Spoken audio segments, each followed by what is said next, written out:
एक आदमी था जो आर्मी में कैप्टन था। लड़ाई के दौरान उसकी आंखें चली गई और वह अंधा हो गया, तो नौकरी से अपने घर आ गया। उसका एक कुत्ता था जो हमेशा उसी के साथ रहता था। कैप्टन को बिल्कुल भी पसंद नहीं था कि कोई उस पर दया दिखाए। उसका एक नौकर था जो कि सर्वेंट क्वार्टर में रहता था। वह सुबह 10 से 8 ड्यूटी करता था।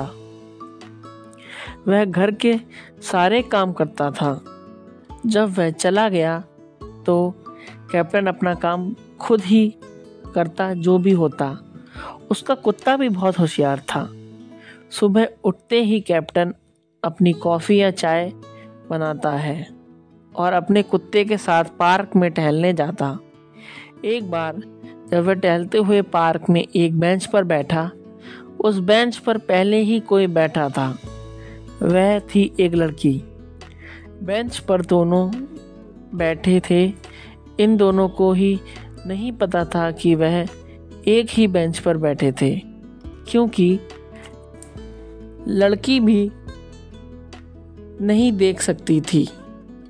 आदमी को अचानक से कुछ खुशबू आई। जब हवा चली, उसने कहा, जी कौन? लड़की बोली, जी मैं।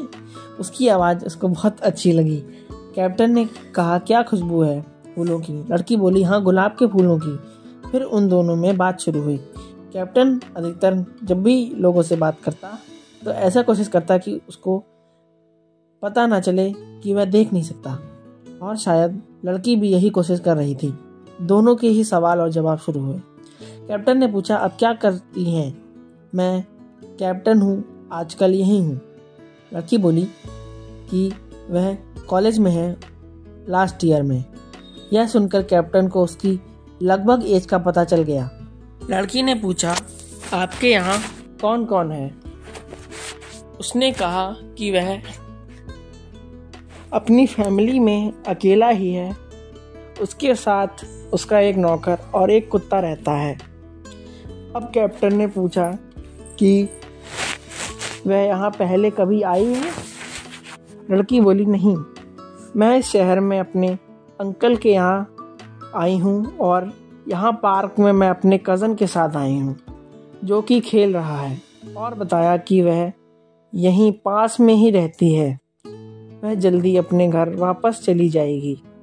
इस तरह उन लोगों का सवाल और जवाब जारी रहा।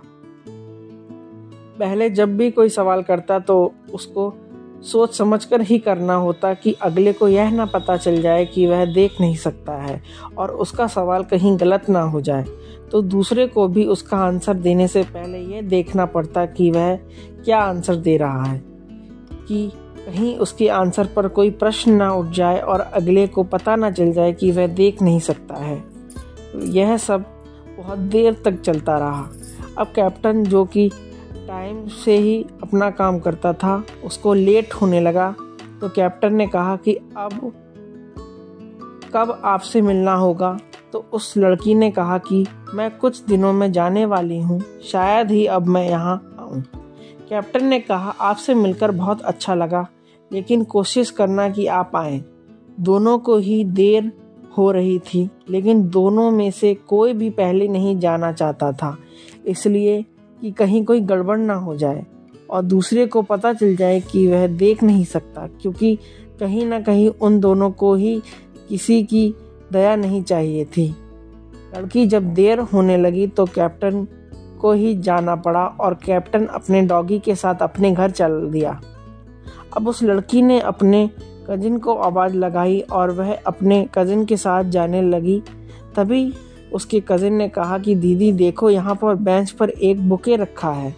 उसने उठाया और लड़की ने कहा कि इस बेंच पर तो कैप्टन बैठे थे।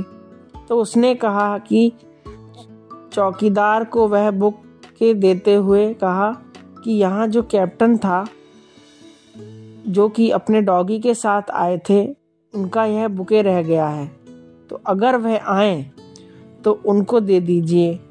तो चौकीदार ने कहा कि अच्छा, वह कैप्टन जो कि देख नहीं सकते हैं?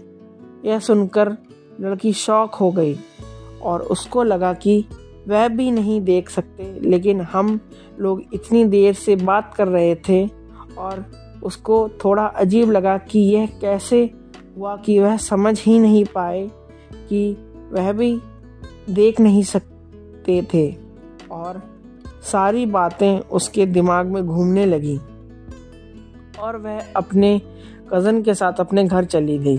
अगले दिन कैप्टन हमेशा की तरह अपने घर से निकले और पार्क में आए कि शायद वह लड़की उनको मिले, लेकिन जैसे ही उन्होंने पार्क में आए तो वहाँ के जो चौकीदार थे उन्होंने कहा कि कैप्टन, यह आपका बुके जो कि आप सीट पर भूल गए थे। उन्होंने बोला कि कौन सा बुके, वो मेरा नहीं है। फिर चौकीदार बोला कि वह एक लड़की जो अपने भाई के साथ उस सीट पर कल बैठी थी, जो देख नहीं सकती थी, वह जाते समय यह दे गई क्योंकि उसको लगा कि आपका है।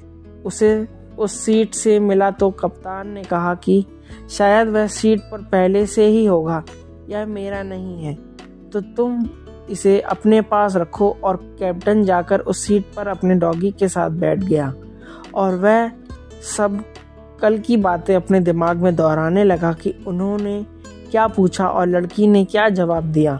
और उन दोनों ने इतनी अच्छी एक्टिंग की कि वह लोग एक दूसरे को समझ ही नहीं पाए कि वह लोग देख नहीं सकते हैं।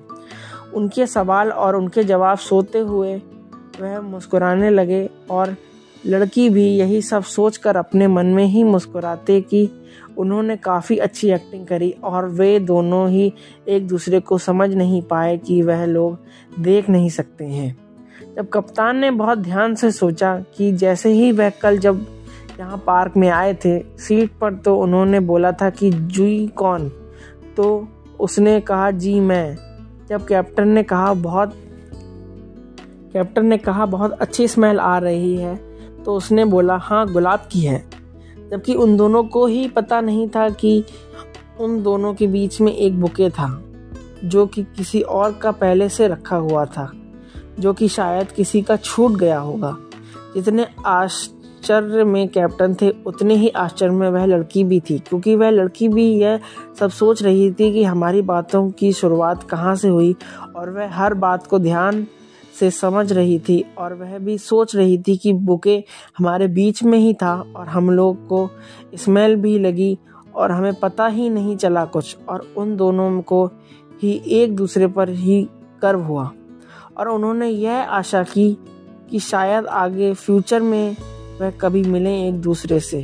कैप्टन रोज यही सोचकर पार्क में जाता कि शायद वह लड़की आज उसे मिले, और ऐसे ही लड़की भी सोच रही थी कि कब वह जल्दी उसी पार्क में जाए और कैप्टन से मिले। उन लोगों के बीच में पता नहीं कौन सा रिश्ता था कि वह ना चाहते हुए भी एक दूसरे के बारे में ही सोचते रहते और कभी कभी मुस्कुरा देते हैं और सोचते कि शायद वो दिन आए जिस दिन वह एक दूसरे की तारीफ करें